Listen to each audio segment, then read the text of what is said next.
Hello student, आज आपका topic है विद्युत रासायनिक श्रेणी। क्लास 12th में विद्युत रासायनिक श्रेणी हम पढ़ेंगे। आज इस पर चर्चा होगी कि विद्युत रासायनिक श्रेणी क्या है। तो जैसा कि हम जानते हैं कि जो भी विद्युत अपघटन की प्रक्रिया में जो भी हमारा इलेक्ट्रोड यूज होता है उस पर या तो ऑक्सीकरण होता है या अपचयन होता है। जैसे कि हम सब लोग जानते हैं दो प्रकार के इलेक्ट्रोड होते हैं, एनोड और कैथोड। ठीक है, एक से ऑक्सीकरण होता है, एक पे अपचयन होता है। तो आप कह सकते हो कि प्रत्येक इलेक्ट्रोड में ऑक्सीकरण तथा अपचयन अभिक्रिया दिखाने की प्रवृत्ति होती है। अतः जो भी प्रत्येक इलेक्ट्रोड जहाँ मानक ऑक्सीकरण विभव रखता है वहीं पर एक मानक अपचयन विभव भी रखता है।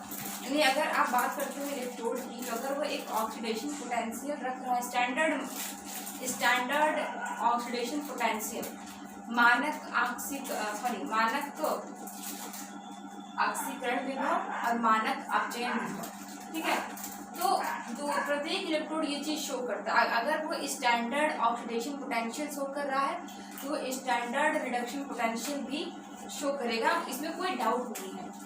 जो मैं बोल रही हूँ उसको भी आप लोग प्लीज नोट डाउन करते चलिए। अगर आप लोगों को कोई भी दिक्कत है मैं फिर से कह दूँ तो आप लोग पूछ सकते हैं।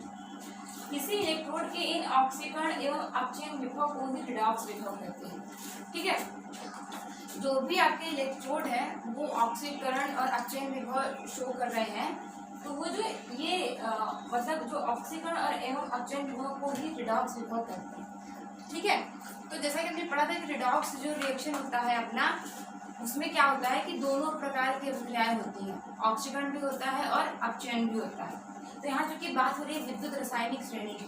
ठीक है, सब आपका इसी में बेस्ड है, अपचयन विभव, ऑक्सीकरण विभव, इन्हीं पर सब आपका बेस्ड है। तो अब बात करते हैं विद्युत रासायनिक श्रेणी की कि आप इसको किस तरह से परिभाषित करेंगे। तो जब तत्वों को उनके मानक अपचयन विभव अथवा मानक ऑक्सीकरण विभव के आधार पर क्रमबद्ध किया जाता है। मतलब जब भी किसी तत्व को, एलिमेंट को, या तो वो मेटल है और नॉन मेटल है, अगर उनको उनके स्टैंडर्ड ऑक्सीडेशन पोटेंशियल यानी मानक ऑक्सीकरण विभव या मानक अपचयन विभव के आधार पर क्रमबद्ध किया जाता है तो हमको इस प्रकार से एक श्रेणी प्राप्त होती है। मतलब किस क्या कहते हैं, मेटल का ऑक्सीकरण विभव कम है फिर ज्यादा है, तो इस तरह से उनको एक क्रम में व्यवस्थित किया जाता है। या तो वो क्रम होगा मानक ऑक्सीकरण विभव का या वो क्रम होगा मानक अपचयन विभव का। तो उन्हीं के आधार पर हमको एक श्रेणी प्राप्त होती है जिसको कहते हैं विद्युत रासायनिक श्रेणी। ठीक है, आप इनको कहीं सक्रियता श्रेणी भी कहते हैं, तो कंफ्यूज मत होइए।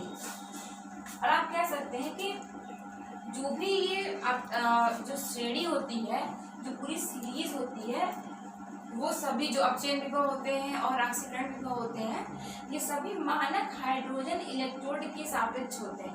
मतलब इन सभी को हाइड्रोजन इलेक्ट्रोड के सापेक्ष निकाला जाता है। ठीक है, यानी अगर एक तरफ आपका कोई और इलेक्ट्रोड है तो एक तरफ आपका हाइड्रोजन इलेक्ट्रोड रहेगा। कहने का मतलब ये। तो अब बात करते हैं, मैंने एक सीरीज बनाई हुई है, लिथियम है, पोटेशियम है, बेरियम है, फिर हाइड्रोजन है, फिर आपका क्यूप्रिक है, फिर आपका मर्क्यूरी। ठीक है, तो ध्यान दीजिएगा आप इसमें कि मैंने सिर्फ कुछ ही एलिमेंट्स के नाम लिखे हैं, कुछ ही एलिमेंट के बारे में चर्चा की, पूरी सीरीज नहीं लिखी है। पूरी सीरीज आपको आपके बुक में मिलेगी। मेरा बताने का मतलब सिर्फ ये है कि आपको किस तरह से क्वेश्चन मतलब आपको सॉल्व करने हैं। ठीक है, जैसा मैंने लिखा हुआ है कि लिथियम है, पोटेशियम है, बेरियम है, फिर नीचे आपका हाइड्रोजन है। हाइड्रोजन का क्या है, 0.00 शो हो रहा है यहाँ पे। क्या है ये पूरा जो आपका है ये आपका अपचयन विभव है। ठीक है, तो इनको आप समझिए ऐसा कि अपचयन विभव को ही के क्रम में व्यवस्थित किया गया है, ऑक्सीकरण विभव क्रम में व्यवस्थित नहीं किया गया है। तो ये जो आपका इधर है वो है ऑक्सीकारक और ये जो आपका है ये है आपका अपचायक।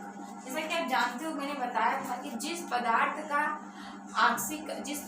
का ऑक्सीकरण होता है उसको अपचायक कहते हैं। ठीक है, और जिस पदार्थ का अपचयन होता है उसको ऑक्सीकारक कहते हैं। जिस पदार्थ का ऑक्सीकरण होता है उसको अपचायक करते हैं और जिस पदार्थ का अपचयन होता है उसको ऑक्सीकारक करते हैं। उल्टा होता है, यानी कोई रिएक्शन में अगर ऑक्सीकरण हो रहा है, जिस पदार्थ का हो रहा है उसको अपचायक करते हैं, और जिस पदार्थ का ऑक्सीकरण हो रहा है अपचयन हो रहा है उसको आप क्या कहते हैं कि ऑक्सीकारक कहते हैं। जो यहाँ पे मैंने लिखा हुआ है कि जिंक पर HCl से क्रिया होती है तो H2 मुक्त होती है, लेकिन Ag पर HCl से क्रिया होती है तो क्यों मुक्त नहीं होता?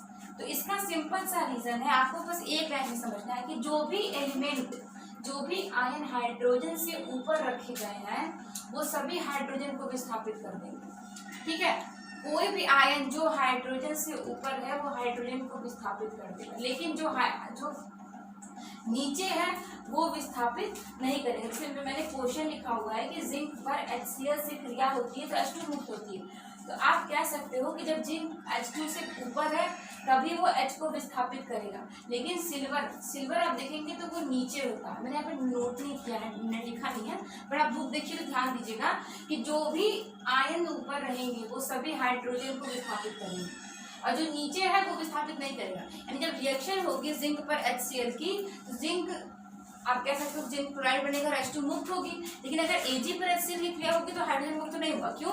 क्योंकि ये विद्युत रासायनिक श्रेणी में हाइड्रोजन के नीचे आपका सिल्वर होता है। तो सिंपल सी बात है कि जो एलिमेंट्स ऊपर है वही हाइड्रोजन को विस्थापित करेंगे। इनसे सॉलिड क्वेश्चन बनता है। ठीक है, अब चालक गुण का मतलब क्या होता है? इलेक्ट्रॉन का त्याग।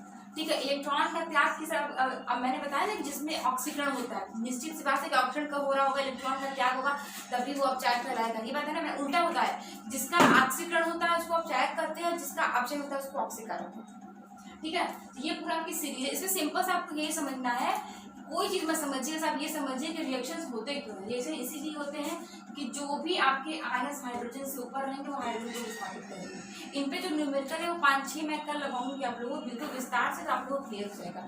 एक मैंने इसलिए लिखा है, आप समझ जाइए कि जिंक पर जब HCl से क्रिया होती है तब H2 मुक्त होता है। क्यों? क्योंकि विद्युत रासायनिक श्रेणी में H2 से ऊपर है जिंक, इस पूरे रिएक्शन में जो हाइड्रोजन है उससे ऊपर है जिंक, इसीलिए जिंक HCl से H2 को विस्थापित करता है। अगर वहीं पे नीचे अगर सिल्वर है तो सिल्वर H को विस्थापित नहीं करेगा।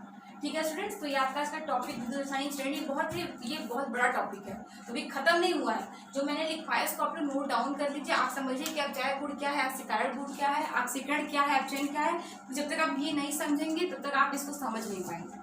ठीक है, तो इस पर जो न्यूमेरिकल्स में कुछ जो रिएक्शंस टाइप के क्वेश्चन है वो कल हम लगवाएंगे। ठीक है, थैंक यू।